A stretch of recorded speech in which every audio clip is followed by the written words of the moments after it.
2008-ലോ 2009-ലോ ആയിരിക്കാം. തൃശ്ശൂർ ജില്ലയിലെ വലപ്പാട് ഭാഗത്തു നിന്ന് റിട്ടയർ ചെയ്ത ഒരു സ്കൂൾ അധ്യാപകൻ എൻ്റെ അടുത്ത് വന്നു. അദ്ദേഹം റിട്ടയർ ചെയ്തിട്ട് 1.5 കൊല്ലമായി. പക്ഷേ പെൻഷനും ഗ്രാറ്റുവിറ്റിയും അന്നേ ദിവസം വരെ കിട്ടിയിട്ടില്ല.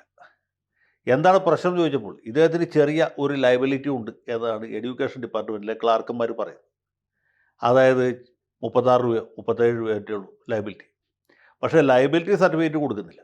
അവർ പല കാരണങ്ങൾ പറഞ്ഞ് പുള്ളിയെ നടത്തുകയാണ്.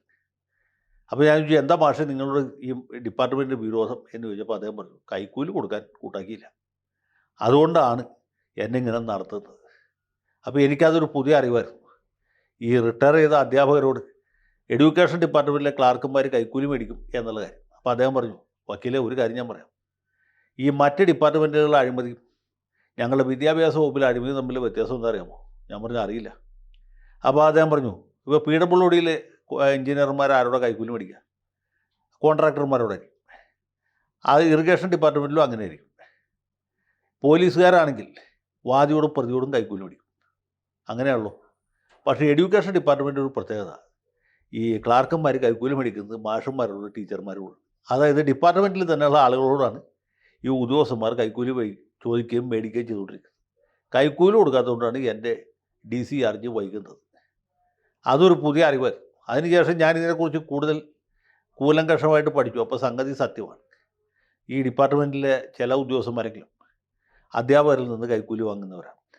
അപ്പോൾ തൊട്ട് ഞാൻ ആലോചിക്കാൻ തുടങ്ങി, ഇപ്പോൾ ഈ അധ്യാപകർ ആരോട് കൈക്കൂലി വാങ്ങും?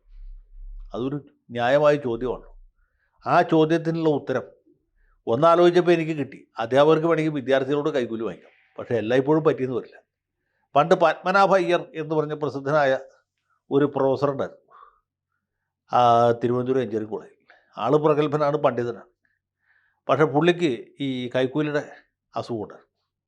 എഞ്ചിനീയറിംഗ് കോളേജിൽ പരീക്ഷയ്ക്ക് 2-3 തവണ തോറ്റ വിദ്യാർത്ഥികൾ മറ്റ് ചികിത്സകൾ ഫലിക്കാതെ വരുമ്പോൾ ഇദ്ദേഹത്തെ സമീപിക്കും. അപ്പോൾ അദ്ദേഹം പറയും, ഇത്ര രൂപ തന്നാൽ, അന്നത്തെ കാലത്ത് 5000 രൂപയ്ക്കാണ്, ഏത് 80കളുടെ തുടക്കത്തിൽ 5000 രൂപ കൈക്കൂലി തന്നാൽ നിൻ്റെ പരീക്ഷ പാസ്സാക്കും. പിള്ളേരെ എങ്ങനെയെങ്കിലുമൊക്കെ രൂപ ഉണ്ടാക്കി കൊടുക്കും. ഒരുത്തൻ പറഞ്ഞു, മാഷെ കാശ് തരാൻ ഒരു മാർഗ്ഗമില്ല. പുള്ളി പറഞ്ഞു, നിൻ്റെ വീട്ടിൽ നാളികേരം ഇഷ്ടം പോലെ ഉണ്ടല്ലോ, എനിക്കൊരു 500 നാളികേരം കൊടുത്താൽ നിന്നെ ഞാൻ പരീക്ഷ പാസ്സാക്കാം, എൻ്റെ മകളുടെ കല്യാണമാണ് അടുത്ത മാസം. അങ്ങനെ പത്മനാഭ അയ്യർക്ക് നാളികേരം കൊടുത്തു, അവൻ എഞ്ചിനീയറിംഗ് പാസ്സായി. പിന്നീട് ഇദ്ദേഹത്തെ കേരള യൂണിവേഴ്സിറ്റിയിൽ കൺട്രോളർ ഓഫ് എക്സാമിനേഷനായിട്ട് വെച്ചു, പരീക്ഷകളുടെ മൊത്തം ചുമതലക്കാരനായിട്ട്. എൻ്റെ BAയുടെ ഏതോ ഒരു കൊല്ലത്തെ മാർക്ക് ലിസ്റ്റ് പുള്ളിയാണ് ഒപ്പിട്ടിട്ടുള്ളത് എന്നാണ് എൻ്റെ ഓർമ്മ. പക്ഷേ അതിൻ്റെ അടുത്ത കൊല്ലം പുള്ളിയെ ഗാന്ധി യൂണിവേഴ്സിറ്റിയിൽ നമ്മുടെ TN ജേക്കബ് കൺട്രോളർ ഓഫ് എക്സാമിനേഷനായിട്ട് നിയമിച്ചു. പക്ഷേ ചാർജ് എടുക്കുന്നതിന് മുമ്പ് എന്ത് പറ്റിയെന്ന് വെച്ചാൽ, ഈ നേരത്തെ പറഞ്ഞ കൈക്കൂലി കേസിൽ പുള്ളി പെട്ടുപോയി. എഞ്ചിനീയറിംഗ് കോളേജിലെ ഏതൊരു വിദ്യാർത്ഥിയിൽ നിന്ന് കൈക്കൂലി വാങ്ങിക്കുമ്പോൾ ഈ സാമദ്രോഹിയായ വിദ്യാർത്ഥി വിജിലൻസുകാരെ അറിയിക്കുകയും അവർ അദ്ദേഹത്തെ കയ്യിൽ പൊടിയിട്ട് പിടിക്കുകയും ചെയ്തു. അങ്ങനെ അദ്ദേഹത്തെ സസ്പെൻഡ് ചെയ്തു. ഗാന്ധി യൂണിവേഴ്സിറ്റിയിൽ അദ്ദേഹത്തിന് ചാർജ് എടുക്കാൻ സാധിച്ചില്ല.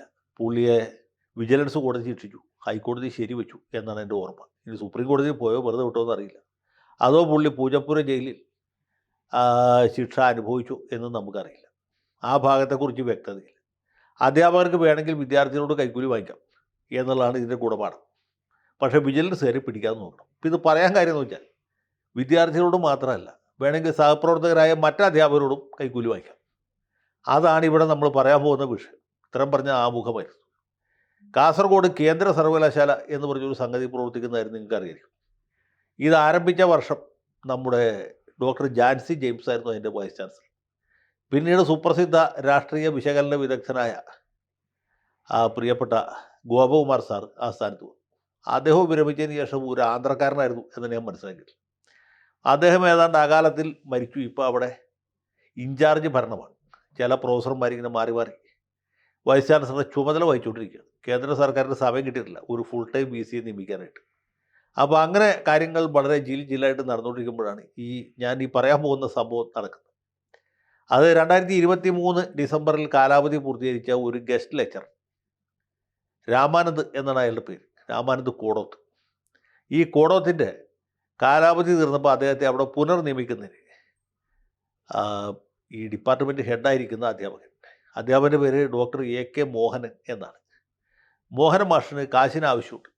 പുള്ളി പറഞ്ഞ് തന്നെ പുനർനിയമിക്കാം, പിന്നെ കൂടാതെ PhDക്ക് തനിക്ക് അഡ്മിഷൻ തരാം, ഒറ്റ കണ്ടീഷൻ 2 ലക്ഷം രൂപ തരണം. 2 ലക്ഷം രൂപയുണ്ടെങ്കിൽ തനിക്ക് നിയമനം കിട്ടും. അപ്പോൾ അയാൾ ബുദ്ധിമുട്ട് പറഞ്ഞപ്പോൾ പറഞ്ഞു അത് പറഞ്ഞിട്ട് കാര്യമില്ല, 50,000 രൂപ അഡ്വാൻസ് തരണം, ബാക്കി 1.5 ലക്ഷം പിന്നെ തന്നാലും മതി. അങ്ങനെ ഈ 50,000-ൻ്റെ ആദ്യ ഗഡുവ് എന്ന രീതിയിൽ 20,000 രൂപ കൊടുക്കുന്ന സമയത്ത് ഈ ഗസ്റ്റ് ലെക്ചറർ എന്ന് ചോദിച്ചാൽ ഈ വിവരം വിജിലൻസ് ആൻഡ് ആൻറ്റി കറപ്ഷൻ ബ്യൂറോയെ അറിയിച്ചു. വിജിലൻസിലെ DYSP വിശ്വംഭരൻ നായർ എന്ന് പറഞ്ഞൊരു ഭയങ്കരൻ, അദ്ദേഹവും സംഘവും ചാടി വീണ് അധ്യാപകനെ പൊടിയിട്ട് പിടിച്ചു. പൊടിയിട്ട് പിടിക്കുന്നത് എങ്ങനെ നിങ്ങൾക്ക് അറിയായിരിക്കും എന്ന് ഞാൻ വിചാരിക്കും. അത് ഈ കൈക്കൂലി കൊടുക്കുന്ന നോട്ടിൽ ഫിറോസ് സലീം പൂരട്ടു പൊടി. അത് നോട്ട് കൈമാറി ഉടനെ തന്നെ ഇയാളെ പിടിച്ച് അയാളുടെ കൈ വെള്ളത്തിൽ മുക്കും. അപ്പോൾ കൈ നല്ല പിങ്ക് നിറം, അതാണ് പൊടിയിട്ട് പിടുത്തം എന്ന് പറയുന്നത്. അങ്ങനെ ഫിറോസ് സലീമിട്ട് ഇയാളെ പിടിച്ചു. അപ്പോൾ തന്നെ പോലീസ് അറസ്റ്റ് ചെയ്ത് കൊണ്ടുപോയി അദ്ദേഹത്തെ തലശ്ശേരി വിജിലൻസ് കോടതിയിൽ ഹാജരാക്കി. വിജിലൻസ് ജഡ്ജി പുള്ളിയെ 14 ദിവസത്തേക്ക് റിമാൻഡ്. ഇങ്ങനൊരു വിവാദം ഉണ്ടായി കഴിഞ്ഞപ്പോൾ വൈസ് ചാൻസലറുടെ ചുമതല വഹിക്കുന്ന അധ്യാപകൻ ഇദ്ദേഹത്തിൻ്റെ ഉറ്റ സുഹൃത്താണ്, ഇദ്ദേഹത്തിൻ്റെ ഒരു ഗുണകാംക്ഷിയാണ്. ഇദ്ദേഹം വാങ്ങിക്കുന്നതിൽ അദ്ദേഹത്തിന് വല്ല നക്കാപ്പിച്ച കിട്ടുന്നുണ്ടോ എന്ന് നമുക്കറിയില്ല. അപ്പോൾ അദ്ദേഹം വളരെ വിഷമിച്ച് മനപ്രയാസത്തോടെ ഇദ്ദേഹത്തെ സസ്പെൻഡ് ചെയ്തു, സസ്പെൻഷൻ ഓർഡർ കൊടുത്തു. ഈ സംഭവം നടക്കുന്നത് ജനുവരി 2024 ജനുവരി 10-ാം തീയതിയാണ്. പിറ്റേ ദിവസം പത്രങ്ങളിലൊക്കെ വന്നു ഇതാ കോളേജിലെ പ്രൊഫസറെ. അതുമാത്രമല്ല, ഇദ്ദേഹം സോഷ്യൽ വർക്ക് ഡിപ്പാർട്ട്മെൻറ്റിലാണ്, MSW പഠിപ്പിക്കുന്ന പ്രൊഫസറാണ്. അദ്ദേഹമാണ് ഇങ്ങനെ ഒരു അതിക്രമം ചെയ്ത് സസ്പെൻഷനിലായത്. അദ്ദേഹത്തെ വിജിലൻസ് അറസ്റ്റ് ചെയ്തു, സർവകലാശാലയിൽ നിന്ന് സസ്പെൻഡ് ചെയ്തു. പക്ഷേ സസ്പെൻഡ് ചെയ്ത അധ്യാപകന് നേരെ എന്തെങ്കിലും അച്ചടക്ക നടപടി എടുക്കാനായിട്ട് സർവകലാശാല കൂട്ടാക്കിയില്ല. അതൊന്നും നമ്മുടെ ജോലിയല്ല, വിജിലൻസുകാർ ചെയ്യട്ടെ എന്ന നിലപാട് സ്വീകരിച്ചു. അദ്ദേഹത്തിന് കുറ്റപത്രം കൊടുത്തില്ല, അദ്ദേഹത്തിനെതിരെ എൻക്വയറി ഓർഡർ ചെയ്തില്ല, അദ്ദേഹത്തെ പിരിച്ചു വിട്ടില്ല. അതുകൊണ്ട് അദ്ദേഹം ഈ സസ്പെൻഷനിൽ തന്നെ നെഞ്ചും പിരിച്ച് നടക്കുകയായിരുന്നു. മാത്രമല്ല, ഈ റിമാൻഡിൽ നിന്ന് ഇറങ്ങി വന്നതിൻ്റെ പിറ്റേ ദിവസം നമ്മുടെ റിപ്പബ്ലിക് ദിനം ജനുവരി 26 റിപ്പബ്ലിക് ദിനത്തിൽ ഇതേ വൈസ് ചാൻസലറുടെ തൊട്ടടുത്ത സീറ്റിൽ വന്നിരുന്ന് റിപ്പബ്ലിക് ദിന ചടങ്ങുകൾ വീക്ഷിച്ചു. ഇന്ത്യൻ ഭരണഘടന നിലവിലൊന്ന് ദിവസമുള്ളൂ, പുള്ളി ഇല്ലെങ്കിൽ ആ ചടങ്ങാകെ ഒളി മങ്ങിപ്പോയത്. അങ്ങനെ ആ ചടങ്ങിൽ പങ്കെടുത്തു. അവിടുത്തെ എല്ലാ അധ്യാപകരും പുള്ളിക്ക് പ്രത്യക്ഷമായിട്ടും പരോക്ഷമായിട്ടും സഹായകരമായിട്ട് നിൽക്കുകയാണ്. അതുമാത്രമല്ല, ഈ പരാതി കൊടുത്ത അധ്യാപകനുണ്ടല്ലോ, അയാളെ അന്ന് സർവകലാശാലത്ത് പറഞ്ഞു വിട്ടു, നിനക്കിനി ഇവിടെ ജോലിയില്ല എന്ന് പറഞ്ഞു. അദ്ദേഹത്തിന് പകരം വേറൊരാളെ നിയമിച്ചു. അതിന് അവിടെ ഒരു സെലക്ട് ലിസ്റ്റ് പോലും ഉണ്ടായില്ല. പിന്നെ ആ അധ്യാപകൻ ഇങ്ങനെ കണ്ണീര് കൈയുമായിട്ട് നടക്കുക. അയാൾക്ക് അന്നോട്ട് ഇന്നുവരെ ജോലിയില്ല. നേരെ വെച്ച് സസ്പെൻഷനിൽ പോയ മാന്യദേഹം ഹൈക്കോടതിയിൽ കേസ് കൊടുത്തു. അകാരണമായി അനാവശ്യമായും എന്നെ സസ്പെൻഡ് ചെയ്ത് ബുദ്ധിമുട്ടിക്കുകയാണ്. അപ്പോൾ സർവകലാശാല പറഞ്ഞു ഇയാളെ തിരിച്ചെടുക്കാൻ വിരോധമില്ല, തിരിച്ചെടുക്കാം എന്ന് പറഞ്ഞ് പുള്ളിയെ തിരിച്ചെടുത്തു. അങ്ങനെ തിരിച്ചെടുക്കാൻ തീരുമാനിച്ചു. ഒരുപാട് വ്യവസ്ഥകളുണ്ട് കേട്ടോ, വെറുതെ തിരിച്ചെടുക്കല്ല.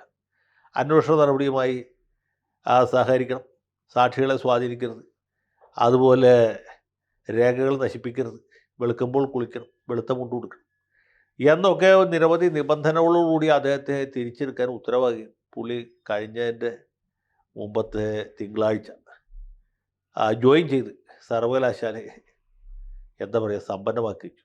ഇദ്ദേഹം സസ്പെൻഷനിൽ നിൽക്കുന്ന സമയത്ത് വേറൊരു തമാശ കൂടിയുണ്ടായി. പുള്ളിയുടെ ഭാര്യ അതേ ഡിപ്പാർട്ട്മെൻറ്റിൽ തന്നെ അധ്യാപികയാണ്. അവർ ഫേസ്ബുക്ക് വഴിക്ക് ഒരു അഭ്യർത്ഥന നടത്തി. സാധുവും ഒരു ഉറുമ്പിനെ പോലും ദ്രോഹിക്കാത്ത പാവപ്പെട്ട എൻ്റെ ഭർത്താവ് ദുരാരോപണങ്ങളുടെ ഫലമായി സസ്പെൻഷനിൽ കഴിയുകയാണ്, കേസ് നടത്താൻ ഞങ്ങൾക്ക് പൈസയില്ല, അതുകൊണ്ട് സഹപ്രവർത്തകരെ, സുഹൃത്തുക്കളെ, വിദ്യാർത്ഥികളെ, നിങ്ങൾ യഥാശക്തി സംഭാവന ചെയ്ത് ഞങ്ങളെ സഹായിക്കുകയും. അത് വിവാദമൊക്കെ കഴിഞ്ഞപ്പോൾ ഈ സ്ത്രീ പോസ്റ്റ് പിൻവലിച്ചു എന്നാണ് മനസ്സിലാവുന്നത്. അപ്പോൾ ഇങ്ങനെ വളരെ സഹകരണ മനോഭാവത്തോടുകൂടി വിദ്യാർത്ഥികളെ കൊള്ളയടിക്കാൻ നിൽക്കുന്ന അധ്യാപകരുണ്ട്, ഡിപ്പാർട്ട്മെൻറ്റ് തലവന്മാരുമുണ്ട്, അവർക്ക് എല്ലാവിധ ഒത്താശയുമായി പ്രവർത്തിക്കുന്ന സഹധർമ്മിണിമാരുമുണ്ട്. കേന്ദ്ര സർവകലാശാല എന്ന് പറഞ്ഞാൽ നമ്മുടെ സംസ്ഥാന സർവകലാശാലകളെക്കാളും ഒന്നുകൊണ്ടും മോശമല്ല എന്ന് മാത്രമല്ല, അല്പം കൂടി മികച്ചതാണ് എന്നുകൂടി നമ്മൾ ഇന്ന് മനസ്സിലാക്കണം. അപ്പോൾ കാലിക്കറ്റ് യൂണിവേഴ്സിറ്റിയെക്കുറിച്ച് സങ്കടപ്പെടുന്ന ആളുകൾ, അല്ലെങ്കിൽ കണ്ണൂർ സർവകലാശാലയെ പറ്റി ബുദ്ധിമുട്ടുന്ന ആളുകൾ, അവർ കാസർഗോട്ടെ കേന്ദ്ര സർവകലാശാലയെ ഒരു മാതൃക വിജ്ഞാന കേന്ദ്രമായിട്ട് സ്വീകരിക്കണം എന്നാണ് എൻ്റെ അഭ്യർത്ഥന. ഏതായാലും ഈ മോഹൻ മാഷിനെ പോലുള്ള അധ്യാപകരൊക്കെ ഉണ്ടല്ലോ കേരളത്തിൽ എന്ന് ആലോചിക്കുമ്പോൾ നമുക്ക് ഓരോരുത്തർക്കും വലിയ കോരിത്തരിപ്പിന് അവസരമുണ്ട്. തീർച്ചയായിട്ടും അഭിമാനകരമായ നേട്ടമാണ് ഈ സർവകലാശാലയും അതിൻ്റെ ഇപ്പോഴത്തെ വൈസ് ചാൻസലറെ ചുമതല വഹിക്കുന്ന അധ്യാപകരും പിന്നെ ഈ സസ്പെൻഷൻ നിന്നിട്ട് ഇപ്പോൾ സർവീസിൽ തിരിച്ചു കയറിയിട്ടുള്ള അധ്യാപകരൊക്കെ ചെയ്തുകൊണ്ടിരിക്കുന്നത്. ഇവിടെ എൻ്റെ ഒരു എളിയ അഭിപ്രായം കൂടി പറഞ്ഞോട്ടെ, കേന്ദ്ര സർവകലാശാലയിൽ കൈക്കൂലി ഒരു വിഷയമായിട്ട് പഠിപ്പിക്കണം. മാസ്റ്റർ ഓഫ് ബ്രൈബറി എന്ന് പറഞ്ഞ് ഒരു ഡിഗ്രി ആരംഭിക്കാവുന്നതാണ്.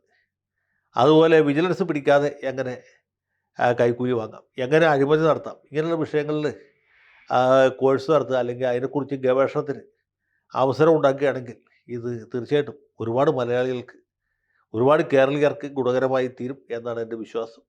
ഏതായാലും നമ്മുടെ വൈസ് ചാൻസലറെ, പിന്നെ കേന്ദ്രത്തിലെ മാനവശേഷി വികസന മന്ത്രിയുടെ ഒക്കെ ശ്രദ്ധ ഈ കാര്യത്തിൽ പതിയണം എന്നാണ് എൻ്റെ അഭ്യർത്ഥന.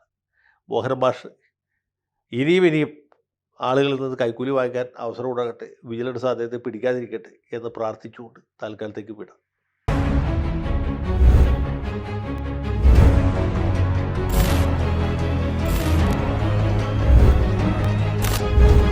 കൂടുതൽ വാർത്തകളും വിശേഷങ്ങളും നിങ്ങളിലേക്ക് എത്താൻ ABC മലയാളം സബ്സ്ക്രൈബ് ചെയ്യുക, ബെൽ ബട്ടണും അമർത്തുക.